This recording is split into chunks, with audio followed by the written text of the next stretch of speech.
Hello everyone, आप सब कैसे हैं? मैं उम्मीद करता हूं कि बहुत अच्छे होंगे और अपनी पढ़ाई को बहुत अच्छे से कर रहे होंगे। मैं Akash Kumar वड़ाना ICT virtual classroom में आपका बहुत-बहुत स्वागत करता हूं मेरे प्यारे बच्चों। जैसा आपको बताया मेरे प्यारे बच्चों, बेसिकली हमारी आपका 7th क्लास है और 7th क्लास के अंतर्गत देख रहे हैं हमारे अतीत सेकंड हमारी बुक है और उसी में आज हम लोग लेसन नंबर 5th आपका प्रारंभ करेंगे।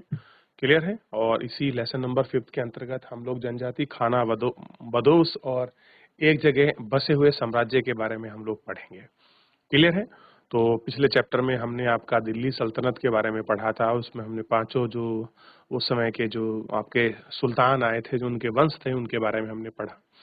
तो फिलहाल हम लोग चैप्टर नंबर 5th की तरफ आगे बढ़ रहे हैं। तो आप लोग बड़ा अच्छे ध्यान से पढ़िए। अभी मैं देख पा रहा हूँ कि कुछ स्कूल के बच्चे अभी अपनी क्लास में खड़े हैं। जीआईसी छारवा, बेटा नीचे बैठ जाइए आप लोग। हाँ, सामने बैठेंगे। जीआईसी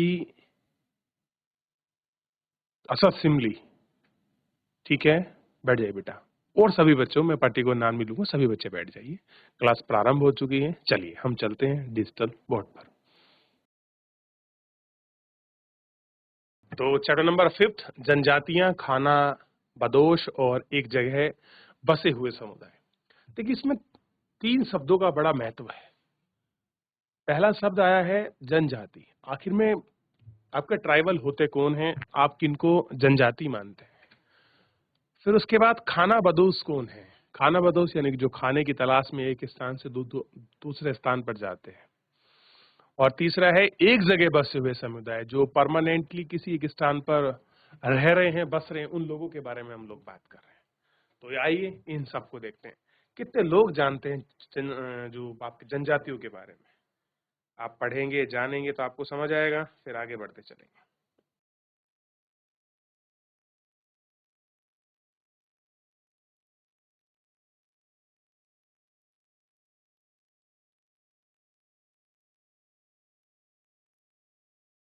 आगे बढ़ते हैं और देखते हैं। आइए, सबसे पहले आपने अध्याय 2 और 3 में आपने देखा है कि किस प्रकार राज्य का उत्थान, उत्थान का मतलब कोई चीज का बनना, निर्माण होना, और उसके बाद उत्थान के बाद आपका पतन, यानी कोई आपका राज्य कैसे आपका खत्म हो गया और वो आपका कैसे डिस्ट्रॉय है, इसके विषय में। ये सारी चीजें क्या होती हैं, चैप्टर से संबंधित होती हैं और आपने पढ़ा भी है। इस उठक पटक के बीच ही कलाओं, दस्तकारी, उत्पादक गतिविधियों की नई किस्में शहरों और गांव में फल फूल रही थी। कला, कला का मतलब बहुत अलग चीज है। कलात्मक आदमी के अंदर एक स्वरुचि होती है। कोई मिट्टी के बर्तन बड़े डिजाइन से बनाता है, कोई आप कपड़े की कढ़ाई बड़े अच्छे से करता है, कोई नक्काशी बड़े अच्छे से करता है, दस्तकारी कोई चीजों को बड़े खूब हुनर से बनाता है, कोई किसी धातु की शीट से बर्तन बना सकता है, कोई कुछ कर सकता है। और ये हर शहर गांव में अलग अलग किस्में पनपती होंगी। और आपने देखा है कुछ गांव और शहरों में कुछ ऐसी पारंपरिक हुनर थे जो गांव में चलते थे, लेकिन आज इस आधुनिक दुनिया में ना जाने वो कहीं लुप्त होते जा रहे हैं। एक लंबे समय अंतराल में कई महत्वपूर्ण राजनीतिक, सामाजिक और आर्थिक परिवर्तन हुए, लेकिन सामाजिक परिवर्तन की हर जगह एक समान नहीं थी। कह रहे जहां पर ये चेंजेस हुए, आप सोचें कि टाइम ड्यूरेशन में एट द सेम टाइम चीजें थी तो नहीं थे, क्योंकि अलग अलग किस्म की समाज अलग अलग तरीके से किस्म किस्म विकसित हुई। ऐसा क्यों, ऐसा कैसे और क्यों हुआ, और यह समझना महत्वपूर्ण है। इस उपमहाद्वीप के बड़े हिस्से में समाज वर्ण के नियमानुसार पहले ही विभाजित था। ब्राह्मणों के द्वारा सुझाए गए नियम बड़े बड़े राज्यों राजाओं को स्वीकार थे। ऊंचा और नीचा और अमीर गरीब के बीच का बड़ा फैसला था। दिल्ली के सुल्तानों और मुगलों के काल में श्रेणीबद्ध समाज का फायदा जटिल होता जा रहा था। चीजें कैसी थी? जटिल होता जा रहा था। हर समय जब कोई नई वर्ण व्यवस्था, नई अलग लोग आएंगे तो चीजें थोड़ी सी कॉम्प्लेक्स वे में चली जाती है, और ये बात आप अच्छी तरह से जानते हैं। ठीक,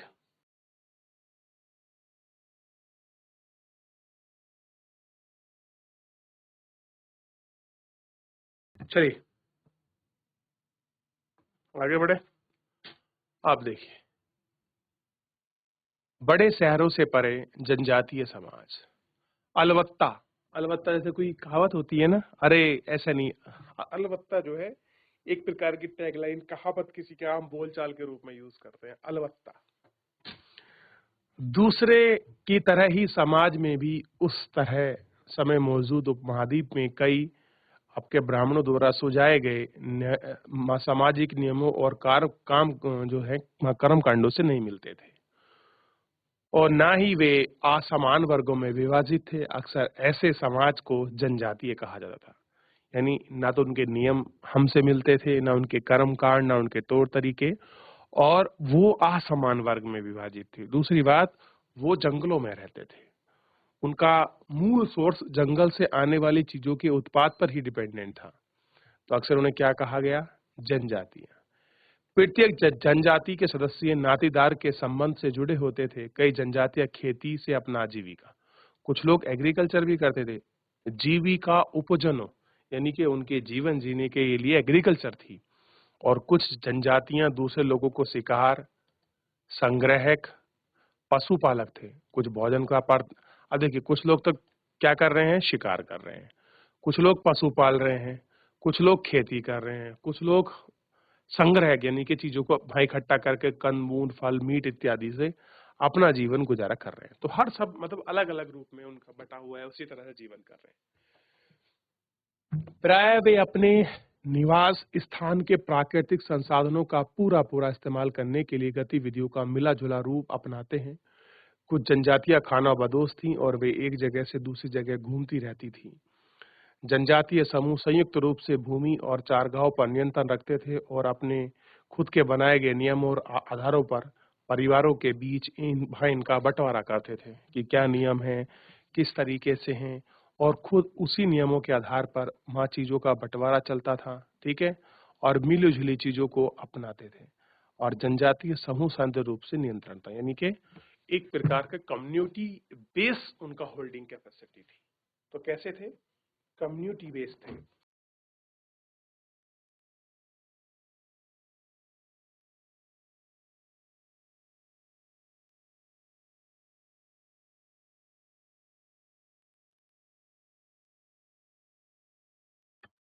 चलिए आगे बढ़ें।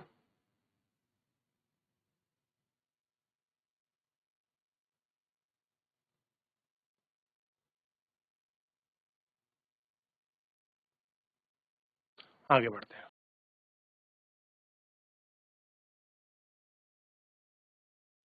इस उपमहाद्वीप के विभिन्न हिस्सों में कई बड़ी जनजातियां फल फूल रही थीं। सामान्यतः ये जंगलों, पहाड़ों, रेगिस्तानों और दुर्गम जगहों पर निवास करती थी। और कभी-कभी जनजातियां विभाजन के आधारित अधिक शक्ति समाजों के साथ उनका टकराव होता था। कई मायनों में जनजातियों ने अपनी आजादी को बरकरार रखा और अपनी अलहदा संस्कृति को बचाया। बहुत सारे लोगों ने अपनी संस्कृति, अपने तौर तरीकों को रखा और वहाँ उनको बचाए रखा। लेकिन जनजातीय आधारित जनजातीय समाज दोनों ही विधि किस्म की जरूरतों के लिए एक दूसरे पर निर्भर थे। डिपेंडेंसी तो होती है, देखिए जब जहाँ डाइवर्सिटी होगी वहाँ तो आपको एक दूसरे पर डिपेंडेंट रहना ही पड़ेगा। टकराव और आत्मनिर्भरता के इस संबंध में दोनों के समाज में धीरे धीरे बदलने के शुरू किया। निर्भरता मतलब डिपेंडेंसी है, कोई आपको जंगल की चीज लेनी है तो नॉर्मल से आपको आना पड़ेगा, और आपको बाहर की चीज लेनी है तो उनसे ही लेना पड़ेगा। टकराव बहुत चीजों में होता था, और इस तरह से ये टकराव और हाँ आपकी निर्भरता ये आपका चेंजिंग का रूप तय कर रही थी।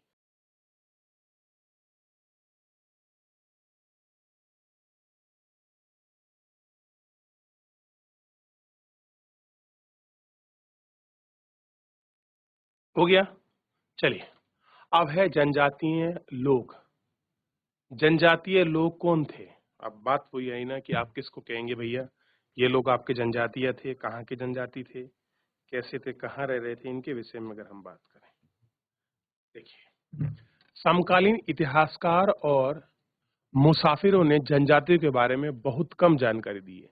उस समय के जो इतिहासकार और जो आपके मुसाफिर थे वही जानकारी। देखिए, सोर्स ऑफ क्या था कि चीज को जानने के लिए, भाई कुछ लोग बाहर से आते थे, जैसे मेगस्थनीज, इस्तनीज, ये लोग बाहर से आए।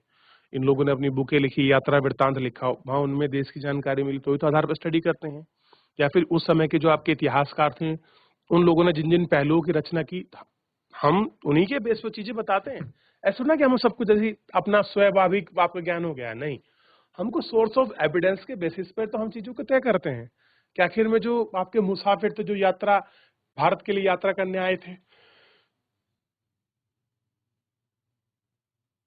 और जो हमारे आपके इतिहासकार थे, उन लोगों ने कैसा लिखा, इन सभी के आधार पर कुछ अपवादों को छोड़ दें तो जनजाति लोग भी लिखित दस्तावेज नहीं रखते थे। लिटरली कह रहे हैं 2-4 चीजें हैं, अगर उनको छोड़ दो आप, ऐसा नहीं कि बिल्कुल नहीं है, लेकिन इतने भी नहीं है कि छोड़ दो दस्तावेज नहीं थे। लेकिन समृद्ध रीति रिवाज और वाचिक मोखैन परंपरा के संरक्षण थे। सबसे पहली बात है, जो जो उनके यहाँ रीति रिवाज थे या वाचिक जो आपकी मौखिक परंपराओं के वो कैसे थे, संरक्षक थे। ये जो ट्रेडिशनल चीजें हैं, रीति रिवाज जो है वो मौखिक जाएगा, माउथ टू माउथ आपका ट्रांसफर होगा, उसी के बेसिस पर उन चीजों ने मतलब उन लोगों को उन्होंने ज्यादा आपके प्रिजर्वेशन की चीजों की बात करी और हाँ उन लोगों को बताया। ये परंपराएं हर नई पीढ़ी को विरासत में मिलती थी। कह रहे विरासत क्या मतलब होता है कि जो तुम्हें आपका पीढ़ी दर पीढ़ी जो आपकी चीजें मिल जाती हैं। आज के इतिहास जनजाति का इतिहास लिखने के लिए इन वाच्य परंपराओं का इस्तेमाल करने लगे हैं। वाच्य मतलब जो मुख्य से होती हैं। जनजाति लोग भारत के लगभग हर क्षेत्र में पाए जाते हैं। अब आप मुझे बताइए कि हमारे उत्तराखंड में कौन-कौन सी जनजातीय क्षेत्र हैं? किसी भी एक जनजाति का इलाका और प्रभाव समय के साथ बदलता रहता है। कोई भी क्षेत्र हो इफेक्ट और वो आपका उसमें चेंज आते हैं, क्योंकि परिवर्तन नियम है। कुछ शक्तिशाली जनजातियों के बड़े इलाकों पर नियंत्रण था। पंजाब में खोकर जनजाति 13वीं शताब्दी 14वीं शताब्दी के दौरान बहुत प्रभावी थी। बाद में ये गफ्फर लोग महत्वपूर्ण हो जाते हैं। मुखिया कमाल खान गफ्फार के बाद अकबर ने मनसबदार का पद दिया। मुल्तान और सिंध में मुगलों के अधीन कर जाने के से पहले भी लंघा और अर्घवान लोग भी वहां प्रभुत्व में अत्यधिक क्षेत्र में थे। ये कुछ लोग थे जो उस समय के प्रभुत्व में थे। उत्तर पश्चिमी में एक विशाल एवं शक्तिशाली जनजाति थी जिसका नाम है बलूच, और आप जानते हैं पाकिस्तान का एक हिस्सा है जो अफगानिस्तान के साइड से आपका टच होता है, जिसको हम कहते हैं बलूचिस्तान। बेसिकली वहां बलूच जनजाति निवास करती है। अगर मुख्य लोगों ने कई छोटे कुलों में बटे हुए हैं। पश्चिमी हिमालय में गड गडरिया यानी गड्डी की जनजाति रहती है। उपमहाद्वीप के सुदूर सुदूर मतलब दूर क्षेत्र होते हैं, सुदूर को हम दूर कहते हैं। और उत्तर पूर्वी यानी कि नॉर्थ ईस्ट में जैसे नागा, ओम, मिसमी, मिजो, गारो, खासो और जो बहुत सारी क्या बोलते हैं मिजी, नागा, ये बहुत सारी ऐसी जनजातियां हैं जो वहाँ पूरी तरह से हैं, और वहाँ उनका प्रभाव भी जो है आप उनको देख सकते हैं, और आपका पूरे प्रभाव में ये हमको देखने के लिए मिलती है। तो अब आपको कंफर्म हो गया कि आखिर में जनजाति लोग कौन थे। देख लीजिए एक बार बच्चों, फिर आगे बढ़ेंगे।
हो गया? कोई डाउट बच्चों? चलिए अब थोड़ा सा आगे देखते हैं। आप देखिए, मैं कुछ आपको भारत की जो है जनजातियां दिखाऊंगा। अभी हम बात कर रहे थे एक जनजाति की, बलूच। ये बलूचिस्तान में पड़ती है।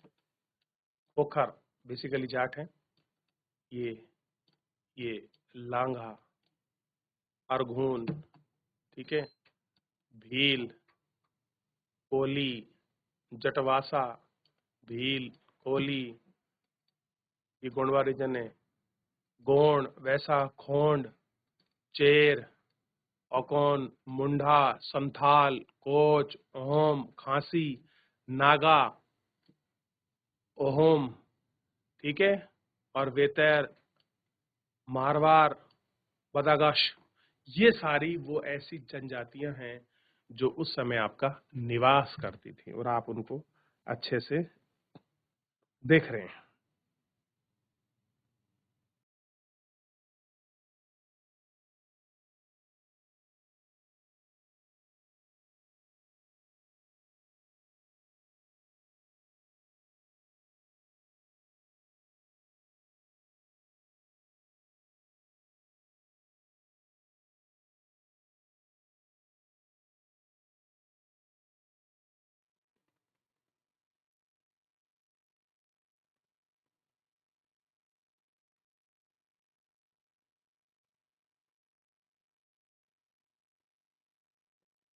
चलिए आगे बढ़े।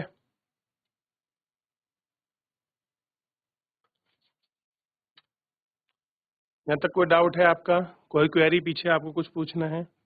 जितना हमने पढ़ा है उसमें किसी बच्चे का कोई डाउट है, कोई क्वेरी है?